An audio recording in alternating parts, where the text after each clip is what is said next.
Il SpA è un'azienda storica che opera nel settore del packaging alimentare. Nata nel 1955 e si è sviluppata dagli anni 80 in questo settore, essendo fra i precursori di questo mercato. Produciamo macchine per il confezionamento in atmosfera modificata, è per noi fondamentale l'apporto di tecnologia. L'atmosfera modificata consente di aumentare la conservazione del prodotto e di trasformare un prodotto fresco in un prodotto a media conservazione. Noi siamo professionisti del confezionamento, prevalentemente in vaschetta per uso alimentare. Il mercato del packaging è un mercato al mondo molto apprezzato. L'Italia produce il 25% del packaging mondiale ed è considerato un prodotto d'eccellenza. Noi esportiamo in tutti i paesi, abbiamo una percentuale di esportazione di circa 70%. Siamo molto ben introdotti sul mercato nazionale, creando chiaramente un brand di riferimento, e riteniamo che sia opportuno seguire in modo adeguato le aziende nazionali, perché sono quelle che poi ci fanno crescere.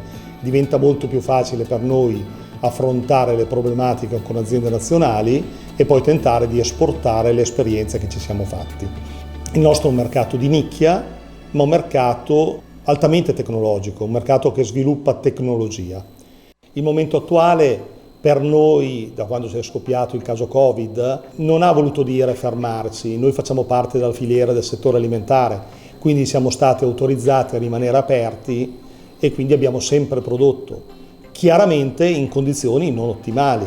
La prima scelta che abbiamo fatto era quella di ridurre il personale, perché si voleva ridurre la possibilità di contatto. Abbiamo fatto in modo che alcune persone lavorassero in smart working, abbiamo dato ferie, abbiamo fatto ricorso anche alla cassa integrazione, ma chiaramente per un discorso anche di equità. C'era chi non aveva le ferie e in quel momento per scelta non voleva lavorare. Nelle settimane più calde abbiamo avuto un 60-70% di presenza in produzione e un 40-50% nel commerciale e negli uffici.